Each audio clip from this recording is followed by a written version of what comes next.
तो स्वागत है आप सभी का मेरे यूट्यूब चैनल पर। तो आज हम एक्सप्लेन कहानी की शुरुआत में ही हम लोग टैंग को देखते हैं जो कि एक अजीब तरीके के लूप में फंसी हुई है। यहाँ पर वो मोजिंग के साथ 5 सालों से कॉन्ट्रैक्ट रिलेशनशिप में है, लेकिन जब भी उसकी एक्स गर्लफ्रेंड सेंजे, जिसकी की सब्स्टिट्यूट टैंग बन के यहाँ पर है, वापस आती है, वो टैंग को छोड़ दिया करता है। सेंजे हमेशा ही यहाँ पर टैंग को फ्रेम किया करती है और मोजिंग से अलग कर दिया करती है, लेकिन तीसरी बार उसी टाइम लूप में फंसने के बाद टैंग डिसाइड करती है कि वो खुद को स्ट्रॉन्ग करेगी, मोजिंग जैसे प्ले बॉय के पीछे नहीं पड़ेगी, बहुत हो गया। वही डिसाइड करके वो खुद में ही जोर से कहती है उसे खुद की कंपनी शुरू करनी है। ये बात मोजिंग सुन लेता है। वो उसी पार्टी में थी जहाँ करके 5 सालों बाद सेंजी वापस आ चुकी थी। मोजिंग यहाँ पर टैंग से पूछता है क्या हुआ। सेंजी वहाँ पर एक्ट कर रही होती है। टैंग देखो तुम बुरा मत मानना, मैं और मोजिंग दूसरे से बहुत प्यार करते हैं ना, इसी वजह से हम लोग साथ हैं। लेकिन मोजिंग सेंजी से अलग था। वहाँ पर वो टैंग को जब बुली करने का कोशिश करती है तो टैंग इस बार सिचुएशन बदलते हुए खुद से ही गिरने का एक्टिंग करने लगती है। हर बार सेंजी ऐसा किया करती थी, अब जब टैंग ऐसा कर रही है तो मोजिंग उसे संभालता है। वो टैंग से 1/2% ज़्यादा अट्रैक्ट हो चुका था। वो टैंग का केयर कर रहा था। सेंजी को लगने लगता है ये डायलॉग और ये सीन तो उसका है, टैंग क्यों ऐसे बिहेव कर रही है। टैंग वहाँ पर कहती है सेंजी देखो मैं तुम दोनों के बीच नहीं आना चाहती हूँ, कोई बात नहीं, भले ही हम और मोजिंग 5 सालों से साथ है, बट अब अगर वो तुम्हारे साथ रहना चाहता है तो मुझे कोई ऑब्जेक्शन नहीं है। मैं मोजिंग को तुम्हारे लिए छोड़ने के लिए तैयार हूँ, अपना एक्स बंदा तुम ही संभालो। मोजिंग ये सुनते ही सेंजी पर गुस्सा करने लगता है कि वो टैंग को क्यों बुली कर रही है। टैंग यहाँ पर मोजिंग को इग्नोर करके वहाँ से जाने लगती है। मोजिंग उसे कहता है घर छोड़ करके जाने की कोशिश करोगी तो एक पैसा तुम्हें नहीं मिलने वाला है। फिर भी टैंग वहाँ से बाय करके चली जाती है। मोजिंग के लिए ये सब कुछ काफ़ी नया था। टैंग ऐसे कभी बिहेव नहीं करती थी। वो बाहर निकलती है तो वहाँ पर उसे गोल्ड कॉइन मिलता है। एक्चुअल में ये लकी कॉइन था। जब टैंग ने खुद का किस्मत बदलने का सोचा तो वो लकी कॉइन उसे मिला। यहाँ पर वो जब उसे फ्लिप करती है तो गलती से वो एक्टिवेट हो जाता है। टैंग को पता नहीं था ये क्या है। उसका जो होस्ट था वो उसे कहती है कि मैं तुम्हें बहुत सारे पैसे दिला सकती हूँ, तुम जो चाहो कर सकती हो। टैंग को लगता है शायद गॉड ने उसे अपना लाइफ बदलने का एक मौका दिया है। सबसे पहले शुरुआत करती है वो कुछ पैसा कमाने का, ताकि उसे इस बात पर भरोसा तो हो सके कि इस कॉइन में से जो भी होस्ट बोल रही है वो सच ही कह रही है। जब थोड़े बहुत उसके मांगे हुए पैसे उसके अकाउंट में आ जाते हैं तो उसे ट्रस्ट हो जाता है कि ये कॉइन सच कह रहा है। अब टैंग सोचती है कि मुझे को सबक सिखाना पड़ेगा, वो उसे काफ़ी वीक समझता था ना, मुझे उससे भी रिच होना है। यही सोचते हुए अब वो उस कॉइन का यूज़ करने वाला था। वो कॉइन सच में टैंग को उसका किस्मत बदलने के लिए मिला था। वो मोजिंग के घर जाती है। मोजिंग वहाँ पर सेंजी के साथ था। मोजिंग उसे कहता है लगता है तुम्हें दिमाग आ गया जो तुम घर वापस आ गई। टैंग कहती है जी नहीं, मैं तुमसे ब्रेकअप कर रही हूँ और जो कुछ भी चीज़ें यहाँ पर मेरी है इस घर में मैंने खरीदा है वो मैं उसे वापस लेने के लिए आई हूँ। मोजिंग कह देता है ठीक है तुम्हारी मर्जी, अगर वो सामान तुम लेकर के घर से निकल जाओगे तो कभी इस घर में वापस मत आना। उससे तो ऐसा लगा था कि ऐसे वो डायलॉग मारेगा तो टैंग वहाँ से नहीं जाएगी, क्योंकि वो हमेशा रोते धोते मोजिंग के पीछे ही पड़ी रहती थी। लेकिन टैंग उसे कहती है एज यू विश, मैं वैसे भी मैं ना अब तुम्हें इंटरेस्टेड नहीं हूँ। वो वापस से वो कॉइन फ्लिप करती है और तुरंत ही इन चीज़ों के बायर को विश मांगती है। और बहुत सारे लोग यहाँ पर टैंग की जितनी भी चीज़ें थी इस घर में वहाँ पर उसे बाय करने के लिए आ जाते हैं। उस कॉइन के होस्ट को टैंग के अलावा और कोई भी नहीं देख सकता था, इसलिए मोजिंग और सेंजी समझ नहीं पाते हो क्या रहा है। कुछ बिजनेसमैन अपने हेल्पर लोगों को आते हैं और वो लोग वहाँ से जितनी भी चीज़ें थी टैंग की बाई करके लेके जाते हैं। उनमें एक बेबी बॉय भी आता है, उसे टेडी पसंद आता है। ये टेडी मोजिंग की तरफ से टैंग को गिफ्ट था। मोजिंग को लगा था एटलीस्ट वो उसे तो नहीं सेल करेगी, लेकिन वो इस बच्चे को फ्री में ही दे देती है। अब टैंग का ये बिहेवियर मोजिंग को कुछ ज़्यादा ही अजीब लगता है।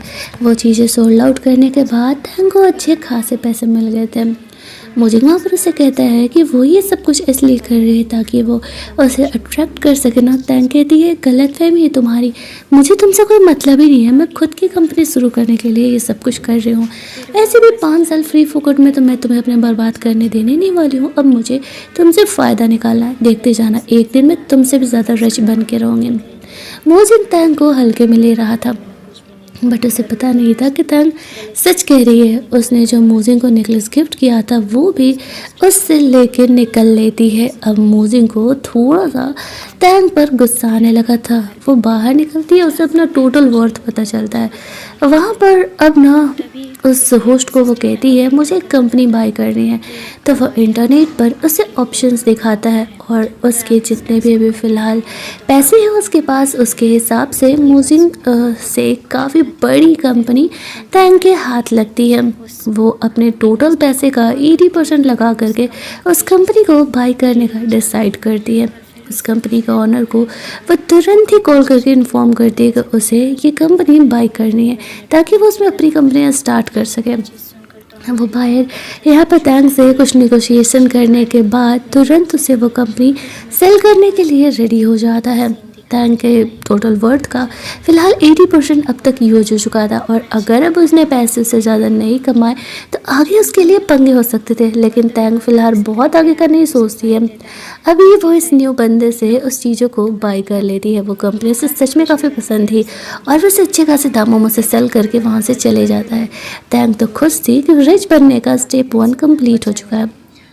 अब बारी है स्टेप 2 का। तो अगले सीन में मोजिन यहाँ पर संजय के साथ एक बिजनेस पार्टी में गया हुआ था, जहाँ पर कि वो अपनी कंपनी का एडवर्टाइजमेंट करके बहुत सारे बिजनेसमैन से मिलेगा और कंपनी के लिए डील लेने वाला था। लेकिन वहाँ पर जितने अच्छे एडवर्टाइजमेंट मोजिन की कंपनी का हो रहा था उससे कहीं ज़्यादा अच्छा एडवर्टाइजमेंट ले करके तैंग आ जाती है अपने न्यू कंपनी का।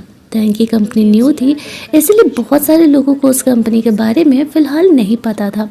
लेकिन तैंग वहाँ पर अपने बारे में सबको बताती है। मोजिन को लगा नहीं था कि तैंग के पास इतने पैसे होंगे जो कि वो इतनी बड़ी कंपनी खरीद सकती है, जो कि पर स्क्वायर मीटर में भी उससे कहीं ज़्यादा है। संजय वहाँ पर मोजिन का कान भरने का कोशिश करती है कि कहीं तैंग ने किसी बड़े बिजनेसमैन को तो नहीं पटा लिया जो उसके पास इतने पैसे आ गए। वो संजय की बातों को इग्नोर करके अंदर पार्टी में चले जाता है। संजय गलती से एक बच्चे से टकरा जाती है और वो उसी बच्चे को डांटने लगती है। तैंग वहाँ पर उस बच्चे का जाकर के हेल्प करती है और संजय को डांटती है कि गलती खुद की तुम्हारी है, छोटे बच्चे को क्यों ही ब्लेम कर रही हो, चलो फुट लो यहाँ से, तुम्हारा मोजिन ब्रदर तुम्हें मिस कर रहा है। संजय गुस्से में पार्टी में अंदर चली जाती है। तैंग उस बच्चे से बात कर रही होती है कि सब ठीक है ना, चोट वोट तो नहीं लगा। वो बेबी कहता है नहीं, ये वही बेबी था जिसको कि तैंग ने फ्री में टेडी बियर दिया हुआ था और वो उसकी असली आइडेंटिटी को नहीं जानती थी। वो बेबी यहाँ पर तैंग का हेल्प करना चाहता था। वो कहता है उसने उसका हेल्प किया। वो ना मोजिन को परेशान कर रहा होता है। तभी वहाँ पर मोजिन आता है और वो उस बच्चे को पकड़ लेता है। उस बेबी को थोड़े से पैसे देकर के कहता है कि अब तुम मेरे साइड हो जाओ, तुम ना अब तैंग को जाकर के परेशान करो। लेकिन वो बेबी कुछ ज़्यादा ही टैलेंटेड था। वो पैसे ले करके पहुँच आता है तैंग के पास और कहते हैं देखो देखो मोजिन ना मुझे इतने पैसे दिए तुम्हें परेशान करने के लिए। तैंग यहाँ पर ज़ोर ज़ोर से बोल के सबको बताने लगती कि देखो मेरे जैसे नए क्रिएटर को मोजिन किस तरीके से परेशान कर रहा है। यहाँ पर ना ये छोटे बच्चे को पैसे दे करके ऐसे परेशान कर रहा है। अब मोजिन को लगने लगता है कि तैंग सच में पागल है। सब यहाँ पर मोजिन को शक की निगाहों से घूरने लगते हैं। क्या वो सच में ये ऐसी छोटी सी लड़की को परेशान करने के लिए ऐसा कर सकता है? वो बेचारा चुप ही था। तभी वहाँ पर संजय मोजिन के पास आती है। ये देख करके तैंग ऐसे रिएक्ट करती जैसे घंटा बराबर भी उसे कोई फ़र्क नहीं पड़ रहा है। लेकिन अब मोजिन को तैंग के इस बिहेवियर से उसमें काफ़ी ज़्यादा अट्रैक्शन लगने लगा था। पहले वो हमेशा ही उसके पीछे चिपको सा पड़े रहते थे, लेकिन अब जब उसे इग्नोर कर रही है तब वो उसे अट्रैक्टेड फील कर रही है। यहाँ पर वो गुस्से में अंदर चले जाता है। वो दोनों बच्चे और तैंग मिल के काफ़ी खुश थे। वो बेबी बॉय को थैंक्स बोलते उसका हेल्प करने के लिए। वो उसे बताता है कि मोजिन किसी प्रोजेक्ट के बारे में बात कर रहा था। तैंग उसे कहती है थैंक्स भाई सीक्रेट न्यूज़ देने के लिए, मैं भी ना उसी प्रोजेक्ट के लिए यहाँ आई हुई हूँ। वो भी पार्टी में अंदर चले जाता है। उसके जाते ही कुछ बॉडीगार्ड्स उस बेबी बॉय को लेने के लिए आ जाते हैं, क्योंकि वो काफ़ी ज़्यादा रिच फैमिली से बिलोंग करता था। वो फिर वहाँ से निकल के अपने घर चले जाता है। तैंग को तो पता नहीं था कि उसने किसके बेबी का हेल्प किया है। यहाँ पर वो अपने ऑफिस में उस नए प्रोजेक्ट के बारे में सोच रही होती है कि आगे उसे अपने साइड करने के लिए क्या करना होगा। तभी वहाँ पर उस बेबी बॉय के फादर का कॉल आता है। एक्चुअल में ये वही बंदा था जिसके बारे में मोजिंग डील साइन करने के लिए बात कर रहा था और टैंग को भी उसी के साथ डील साइन करना था। तो वो बेबी बॉय के कहने पर टैंग को अपने फादर से कॉल करवा करके उसकी पार्टी में इनवाइट करता है ताकि वो लोग आगे डीलिंग के बारे में डिस्कशन कर सके। टैंग ये सुनते ही काफ़ी खुश होने लगती है। उसे ऐसा लगता है उसके लकी कॉइन की वजह से ये सब कुछ हो रहा है। उसे नहीं पता था उसके अच्छे बिहेवियर की वजह से हो रहा है। टैंग वहाँ से बाहर निकलती है उस पार्टी में जाने के लिए। तो वहाँ पर मोजिंग भी सिंजे के साथ आया हुआ था। उसे कहता है अभी रश आवर हो, तुम कहो तो मैं तुम्हें लिफ्ट दे देता हूँ, तुम्हें कहाँ तक जाना है। टैंग के आंखों में आंसू आ जाते हैं। सिंजे उसे कहती कि तुम्हें पीछे बैठना पड़ेगा क्योंकि पैसेंजर सीट पर तो मैं हूँ। अब यहाँ पर मोजिंग को लगता है कि वो थोड़ा इमोशनल हो रही है। वो उसे चुप कराने के लिए आगे बढ़ता है। तो वहाँ पर टैंग चीखते हुए कहती है चलो हटो, मेरा रास्ता मत रोको, मुझे तुम्हारे साथ जाने में कोई इंटरेस्ट नहीं है। मोजिंग कहता है आज के बाद मैं कभी तुम्हारा हेल्प नहीं करने वाला हूँ। और वो खुद कार से निकल जाता है, लेकिन आगे जाते ही वो ट्रैफिक में फंस जाता है। यहाँ पर टैंग ऑनलाइन इस तरीके से रैपिडो बुक करके आए हुए थे और वो मोजिंग को कहती है तुम फंसे रहो यहाँ पर, मैं तो चली, मुझे पहले ही पता था कि ये ट्रैफिक लगने वाला है, इसलिए मैं 4 व्हीलर से नहीं आई थी। अब मोजिंग को गुस्सा आने लगता है कि उसे भी 4 व्हीलर से नहीं आना चाहिए था, वो उससे पहले उस पार्टी में पहुँच जाएगी। मोजिंग और सिंजी वहाँ पर पहुँचते हैं। उसे अंदर पार्टी में जाना था। वो ना टैंग को ढूंढने के लिए जानबूझकर इधर उधर जाती है। जब वो वॉशरूम में जाती है तब वहाँ पर वो टैंग को देखती है। वो सोचती है कि भले ही वो उससे पहले पार्टी में पहुँच चुकी है लेकिन वॉशरूम से नहीं निकल पाएगी। वो उसे वॉशरूम में लॉक कर देती है। टैंग जाती है देखने के लिए तो डोर खुल नहीं रहा था। सबसे पहले वो अपने एक फ्रेंड को कॉल करती है ताकि वो उसे यहाँ से निकाल सके, लेकिन फ़िलहाल टैंग जहाँ थी वहाँ से वो 1 घंटे के दूरी पर था और यहाँ आते आते तो पार्टी ही ख़त्म हो जाती। टैंग समझ जाती है कि सिंजे ने उसे पार्टी में नहीं आने देने के लिए ये सब कुछ किया है। अब उसके पास वो सुपर कॉइन यूज़ करने के अलावा और कोई ऑप्शन नहीं था। वहाँ पर वो वापस से अपने लकी कॉइन को यूज़ करती है और यहाँ से निकलने का विश मांगती है। ये सुपर कॉइन उसका ये विश भी पूरा करने के लिए तैयार था। टैंग वहाँ से बाहर निकल जाती है। सिंजी को तो लगा था कि टैंग तो पार्टी में ही नहीं पहुँच पाएगी, तो वो फुल चिल आउट थी। लेकिन वहाँ पर टैंग पार्टी में स्वैग वाली एंट्री लेता है। मुझे ये सोचने लगता है कि टैंग इतनी जल्दी कैसे पहुँच गई। उसे नहीं पता था कि सिंजे ने क्या किया है। टैंग उसे कहती है क्यों, मैं इस पार्टी में क्यों नहीं आ सकती, मेरे पास भी ब्लैक कार्ड है। मोजिंग कहता है ये ज़रूरी फेक होगा। टैंग कहती है मेरा नेटवर्क तुम पता कर लो, मेरे पास भी अप्रोक्स तुम्हारे जितने ही पैसे हैं। मुझे इस बात को सुन के शॉक्ड। यहाँ पर ना टैंग को पता चलता है कि मोजिंग को एक पॉल आइलैंड बाई करने के बारे में सोच रहा है, जिसकी वजह से वो और भी ज़्यादा रिच हो जाएगा। तो वो अपने सुपर क्वाड के होस्ट को कॉल करके तुरंत ही वो पॉल आइलैंड बाई करने के लिए बोल लेती है और वो आइलैंड उसके नाम पर हो जाता है। मोजिंग अभी उसी बारे में बात कर रहा था, तभी उसे पता चलता है कि एक्चुअल में उस पॉल आइलैंड के ऑनर तो अब टैंग बन गई है। वो इस चीज़ को लेकर के काफ़ी ज़्यादा शॉक्ड हो जाता है। टैंग उससे कहती है मैंने कहा था ना कि तुमने मुझे बहुत ही कम आका है, अभी तो सिर्फ आइलैंड मैंने तुमसे लिया है, आगे आगे देखते जाओ, ये प्रोजेक्ट भी मैं तुमसे लेने वाली हूँ। मोजिंग इस बात पर हंसने लगता है। दोनों अभी बात ही कर रहे होते कि वहाँ पर सिंजी आती है। सिंजी टैंग को बाहर देख करके शॉक्ड वो सोचने लगती है अभी तो उसने उसे वॉशरूम में बंद किया था, ये बाहर कैसे हो गए। टैंग इस बात का जवाब नहीं देती है। सिंजी वहाँ पर टैंग को धक्का देने के लिए जा रही थी। टैंग सैड हो जाती है। मोजिंग उसे कुछ इस तरीके से संभालता है। तभी वहाँ पर वो बिजनेसमैन एंट्री लेता है। टैंग उसे देखते ही पहचान जाती है कि एक्चुअल में ये तो वही बंदा है जिसके साथ वो लोग यहाँ पर डील साइन करने के लिए आए हैं। उसे उसके सामने अच्छा बिहेव करना होगा। वो बंदा यहाँ पर फैमिली और गर्लफ्रेंड जैसे टॉपिक्स पर ज़्यादा बिलीव करता था। वो खुद ही एक फैमिली मैन था। मोजिंग को सिंजी के साथ देख करके वो उसे कहता है कि क्या वो यहाँ पर अपनी वाइफ के साथ आया है। सिंजी ये सुन करके खुश हो रही थी, लेकिन मुझे मुझसे कहता है नहीं, ये तो बस उसकी फ्रेंड है। टैंग यहाँ पर उस बिजनेसमैन की थिंकिंग समझ जाती है। पास में वो उस लड़के को देखती है जिस लड़के ने टैंग को वो अपना ऑफिस सेल किया था। तो वो उसे जाके कहती है सुन ना, हाँ मुझे ना तुम्हारी एक हेल्प चाहिए, इस तरीके से मेरा फेक बॉयफ्रेंड बनने का एक्टिंग कर दो कुछ देर के लिए, मुझ बेचारी का भी फ़ायदा हो जाएगा। अब वो बंदा यहाँ पर टैंग का हेल्प करने के लिए तैयार हो जाता है। वो जाकर के बताती है उस बिजनेसमैन को कि एक्चुअल में ये बॉयफ्रेंड है मेरा। अब वो बिजनेसमैन काफ़ी खुश होने लगता है। टैंग को तो वो वैसे भी पहले से ही पसंद करता था, उसने उसके बेटे का हेल्प जो किया था। लेकिन यहाँ पर मोजिंग को जेलस होने लगता है ये देख करके कि टैंग कौन से लड़के के साथ है। टैंग को भी पता चलता है कि एक्चुअल में ये बंदा कोई और नहीं उस बिजनेसमैन का कज़न ब्रदर है। उसे लगता है उसने लंबा हाथ मारा, लेकिन मोजिंग टैंग को इधर अपने तरफ खींच लेता है। उसे टैंग को किसी और लड़के के साथ देख करके काफ़ी जेलस हो रहा था। अब वो दोनों मिल करके उस बिजनेसमैन के साथ compete करने वाले थे उस प्रोजेक्ट को पाने के लिए। उन दोनों को वो बिजनेसमैन 2 दिन का समय देता और कहता है जो भी उसके लिए अच्छा प्रपोजल लेकर के आ पाएगा उसे वो डील देगा। यहाँ पर हम लोग देखते हैं कि मोजिंग तो काफ़ी अच्छे एक्सपीरियंस्ड पर्सन को बुला करके अपना काम करा रहा था। वो सोच रहा होता है टैंग के बारे में, बेचारी ने खाना खाया होगा नहीं, वो भी तो मेहनत कर रही होगी। सिंजर से कहती है मैंने टैंग के ऑफिस की लाइट कट करवा दी और उसके ऑफिस में कुत्ते छोड़ दिए हैं, टैंग तो काम ही नहीं कर पाएगी। मोजिंग को उसको फिक्र होने लगता है क्योंकि उसे पता था टैंग को डॉग से डर लगता है और वो फेयर कंपटीशन करना चाहता था, इस तरीके से नहीं। अगले दिन वो लोग मीटिंग के लिए जाते हैं तो मोजिंग को नींद आ रहा था। टैंग उसे छेड़ते हुए कहते लगता है काम करने में कुछ ज़्यादा ही बिजी थे इसलिए सो नहीं पाए। बेचारा मोजिंग उसे क्या बताया, वो टैंग को हेल्प करने के लिए लंच लेकर के उसके ऑफिस गया हुआ था, लेकिन खुद ही यहाँ पर वो ठॉग लोगों का आवाज़ सुन करके वहीं पर रात भर इसी तरीके से कोने में दुबके रह जाता है। सोचो इतना बड़ा इंसान इतने छोटे छोटे क्यूट डॉगी से डर रहा है।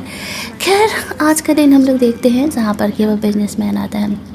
मोजिंग अपने तरफ से प्रोजेक्ट सबमिट करता है। सिंजे टैंग को कमेंट करती है तुम्हारा काम तो हो ही नहीं पाया होगा ना। टैंग कहती है तुम पागल हो क्या, कौन ऑफिस जाके काम करता है, आजकल वर्क फ्रॉम होम का ज़माना है। मैंने अपना मोबाइल ऑफिस ऑलरेडी सेटअप करके रखा था। तो वो अपने 3 एक्सपर्ट्स को वहाँ पर बुलाती है। इन तीनों ने यहाँ पर उस बिजनेसमैन के लिए अच्छा खासा प्रोजेक्ट बनाया हुआ था।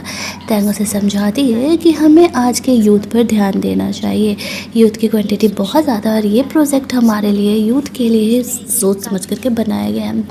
वो बिजनेसमैन को टैंग का प्रपोज़ल बहुत अच्छा लगता है। वो उसे कहता है कि 2 दिनों बाद हमारा शेयर होल्डर का मीटिंग होने वाला है, वहाँ पर जिससे ज़्यादा वोट मिलेगा वही ये प्रोजेक्ट जीत पाएगा। अब मोजिंग तो फुल ऑन कम्पिटिटिव मोड में आ गया था।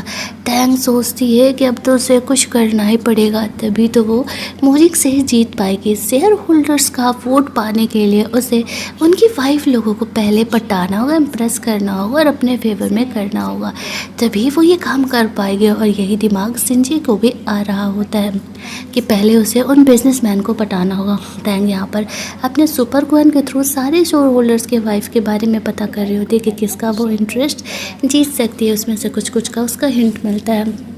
यहाँ पर वो मोजिंग और सिंजे को इसी बारे में बात करते हुए देखती है। सिंजे भी मोजिंग को यही कह रही होती है कि एक्चुअल में मुझे ना पता चला है कि ये शेयर होल्डर की वाइफ को एंटिक चीज़ें पसंद है, तो कल एक ऑक्शन होने वाला है, वहाँ पर हम लोग साथ में चलेंगे। अब टैंग सोचने लगती है बस सिंजे को कैसे पता। रात में वो अपने घर जाती है तो उसी के बगल वाले घर में सिंजे फ़िश यहाँ पर क्लीन करने का कोशिश कर रही होती है। ये घर एक्चुअल में मोजिंग का था। मोजिंग यहाँ पर अपनी कुछ चीज़ें वहाँ पर छूट गई थी, वो लेने के लिए आई हुई थी। उसी घर के बगल में उस शेयर होल्डर की एक वाइफ भी रहती थी। टैंग उससे जानबूझ करके मिलने के लिए जाती है। वो उसे इम्प्रेस कर चुकी थी। ये देखते ही सिंजे को गुस्सा आने लगता है कि वो हर बार उससे एक कदम आगे कैसे हो सकती है। टैंग को पता चलता है कि ये फिश जो है ना मोजिंग का फेवरेट है, उसे सिंजे ने गिफ्ट किया है। उसे थोड़ा सा जेलस फील होता है। वो जब मोजिंग यहाँ घर पे नहीं था उसके हिसाब से तो वो कमरे में एंटर करती है, क्योंकि यहाँ पर फेस लॉक लगा हुआ था और अभी तक मोजिंग ने उसे चेंज नहीं किया था। टैंग मोजिंग को उल्लू समझ रही होती है। वो कमरे में एंटर करके अपनी चीज़ें लेने के लिए गई हुई थी, लेके जब वो लौट रही होती है तो वो मोजिंग से टकराती है। यहाँ पर वो उन फिशेस को गायब करके अपने पॉन्ड में डालने के इरादे में थी, तभी मोजिंग वहाँ पर आ जाता है। वो उसे पूछता है कि क्या कर रही है, तो टैंग बहाना कर देती है कि मैं तो देखने के लिए आई थी कि तुम एक्सरसाइज कर रहे हो या नहीं। मोजिंग कहता तो मेरे मसल टच करके क्या फील हो रहा है, मैं वर्कआउट कर रहा हूँ या नहीं। टैंग यहाँ पर थोड़ा सा साई फील करने लगती है। वो उससे कहती है कि तुमने मेरा फेस लॉक क्यों नहीं चेंज किया। मोजिंग कहता है तुम खुद समझदार हो कि मैंने तुम्हारा अपने घर में फेस लॉक क्यों चेंज नहीं किया है। लेकिन तैंग यहाँ पर मोजिंग के ही ब्यूटी ट्रैप में वापस से नहीं आने वाली थी। उसे वापस से मोजिंग के प्यार में नहीं पड़ना था। वो जानती थी कि अगर इस बार उसने मोजिंग से प्यार किया तो भाई साहब वो वापस से उसी लूप में फंस जाएगी। इसलिए वो मोजिंग को इग्नोर करके चुपचाप वहाँ से खिसक लेती है। उसके सोने जाने के बाद वो फिसेज को वापस से गायब तो कर ही देगी। अब उन लोगों को ऑक्शन पार्टी में जाना था। एक दिन का समय तो निकल गया था। यहाँ पर जब सिंजी आती है तो नेक्स्ट डे वो देखती है कि वहाँ पर तो फिशेज है ही नहीं जो उसने मोजिंग ने दिए थे। मोजिंग कहता है छोड़ो क्या फ़र्क पड़ता है, चलो ऑक्शन पार्टी के लिए लेट हो रहा है। वो लोग वहाँ पर ऑक्शन पार्टी के लिए जाते हैं जहाँ पर कि टैंग भी आई हुई थी। सिंजे ने कुछ बिजनेसमैन के बारे में पता लगाया था। दोनों को एक पॉट पसंद आता है। टैंग यहाँ पर अपना सुपर क्वेरी यूज़ करके पता कर लेती है कि ये पॉट फेक है। वो अब मोजिंग को जानबूझ करके हराने के लिए उस पॉट का प्राइस बढ़ा रही होती है। वो 60 मिलियन बोलता तो ये 70 मिलियन बोलती। ऐसे करते करते मोजिंग लास्ट प्राइस उस पॉट का 100 मिलियन लगाता है। अब टैंग यही तो चाहती थी और मोजिंग 100 मिलियन में उस पॉट को बाई कर लेता है। टैंग वहाँ से कुछ और चीज़ें बाई करती है जो कि काफ़ी ऑथेंटिक थी उस बिजनेस वूमन के लिए। ये बात सिंजी को नहीं पता था कि वो मोजिंग को वो फेक पॉट बाई करने के लिए बोल रही है। तो जब सब पॉट यहाँ से बाई करके जा रहे होते हैं तो मोजिंग को लगा था कि वो शर्त जीत रहा है। वो टैंग से कहता है तो हारने के लिए कल तैयार हो मुझसे। टैंग कहती है किस तरीके से, 100 मिलियन तो तुम अभी बर्बाद कर चुके हो। मोजिंग कहता है मतलब। टैंग कहती है तुमने जो ये पॉट खरीदा है ना वो फेक है। आई नो तुम्हें मेरी बातों पर भरोसा नहीं होगा बट अब क्या ही कर सकती हूँ। कहते हैं ना अगर अपनी वाइफ को पैम्पर करोगे तो पूरी दुनिया तुम्हारे कदम में होगी। बट तुमने तो मिस्ट्रेस को चूज किया, अब वो तो गलत डिसीजन देगी। खैर तुम्हारी लाइफ, तुम्हारे पैसे, तुम्हारी मर्जी। कल तुम हारने के लिए तैयार रहना। ऐसे कह के वो वहाँ से अपने सेक्रेटरी के साथ अपनी खरीदी हुई चीज़ें लेकर के निकल लेती है। अब मोजिंग सोचने लगता है कि टैंग इतनी कॉन्फिडेंट है, क्या सच कह रही है वो। खैर उसे इस बात की भी फिक्र थी कि वो उसकी और सिंजे की रिलेशनशिप को गलत समझ रही है। उसके और सिंजे के बीच में ऐसा कुछ नहीं चल रहा था जो कि टैंग समझ रही है। लेकिन टैंग को अब इस बात से घंटा फ़र्क नहीं पड़ता है। वो तो बस खुद को स्टेबल करने के इरादे में थी और ये सारी चीज़ें करके उसका नेटवर्थ भी बढ़ते जा रहा था। वो जितनी ज़्यादा रिच होगी उतनी ज़्यादा स्ट्रॉन्ग होगी। सीन शिफ्ट होता है। अगला दिन आता है जहाँ पर कि हम लोग वो शेयर होल्डर्स की मीटिंग देखते हैं। सब लोग अपना अपना प्रपोजल रखते हैं और यहाँ पर वोट लिया जाता है। अप्रोक्स 5 जो शेयर होल्डर्स थे वो टैंग को वोट करते हैं और 5 शेयर होल्डर्स मोजिंग को वोट करते हैं। लास्ट में जो एक शेयर होल्डर बचा था वो डिसाइड करने वाला था मोजिंग और टैंग का किस्मत। मोजिंग को तो लगता है कि एक्चुअल में टैंग हारने वाली है। एक तो ये बिजनेस में नहीं है, कौन उसे सपोर्ट करेगा। लेकिन वो बिजनेसमैन जिसकी कि वुमेन को कल टैंग ने वो जा करके गिफ्ट किया था और 1-2 को जिसने कि उसने वो पर्स वगैरह अपने लकी कॉइन के थ्रू बाई करके दिया था, उनकी वाइफ्स की वजह से उनके शेयर होल्डर यहाँ पर टैंग का सपोर्ट करने लगते हैं। और इस वोटिंग रूल में टैंग को टोटल मिलता है 6 वोट। तो रूल के हिसाब से टैंग वहाँ पर वो वोटिंग जीत जाती है। ये देखते ही सिंजे को थोड़ा जेलस होने लगता है कि टैंग कैसे उससे जीत सकती है। यहाँ पर मोजिंग एकदम काम था जैसे कि वो जानबूझ करके हारा है टैंग से और उसे उससे हार करके कोई अफसोस भी नहीं था। यहाँ पर टैंग उसे कहती है अपने मिस्ट्रेस को सिखा दिया होता अगर रियल चीज़ें खरीदना तो शायद तुम्हें ये ह्यूमिलिएशन नहीं झेलना पड़ता। वो बिजनेसमैन टैंग के साथ बिजनेस डीलिंग करने के लिए तैयार हो जाता है। तो वो लोग तुरंत ही यहाँ पर अपना वो कॉन्ट्रैक्ट साइन कर लेते हैं। सिंजू से कहती है इस चीज़ के लिए तुम पैसे कहाँ से लाने वाले हो, तो सिर्फ तुमने राउंड 1 जीता है। टैंग को भी इस बात का डर था लेकिन वो बिजनेसमैन कहता है कि तुमने यहाँ पर जो मुझे एक विला गिफ्ट किया था वो पॉल आइलैंड वाला, उससे मैंने अच्छे से बिजनेस में यूज़ किया और वो काफ़ी प्रॉफिट कमा रहा था। तुम्हारा नेटवर्थ अभी 1 बिलियन है। ये सुनते ही टैंग का सारा प्रॉब्लम सॉल्व हो जाता है। फाइनली वो दोनों अपने इस कॉन्ट्रैक्ट को साइन करते हैं। टैंग कहती है तो मुझसे हार करके कैसा लग रहा है। मोजिंग हंसते हुए कहता है तुम्हें क्या लगा था, अगर मैं चाहता तो तुम्हारा जीतना पॉसिबल था क्या। मैंने तुम्हें जिताया क्योंकि मैं तुमसे प्यार करता हूँ। वो स्टेज पर ही सबके सामने टैंग को किस करता है और कहता है कि मेरे और संजय के में कोई भी ऐसा रिलेशन नहीं है, जो कि बस समझ रही है। और जैसे ही मूजिंग ये करता है, तैंग समझ जाती है कि उसकी किस्मत चेंज हो चुकी है। उसने मूजिंग की किस्मत को भी बदल दिया है, अब वो उससे प्यार करने लगा है। और फाइनली उसका ये मिशन यहाँ पर कंप्लीट हो जाता है। अब उसकी लाइफ लूप पर नहीं चलने वाली थी और ये वाला ड्रामा हमारा यहाँ पर कंप्लीट होता है। तो आपको अगर ये स्वीट एंड शॉर्ट सा ड्रामा अच्छा लगा हो तो वीडियो को लाइक शेयर करना, चैनल को सब्सक्राइब करना। मिलते हैं हम लोग एक और इंटरेस्टिंग ड्रामा के हिंदी एक्सप्लेनेशन में। Bye guys, take care. ये मेरी पहली ड्रामा एक्सप्लेनेशन है, प्लीज़ संभाल लेना।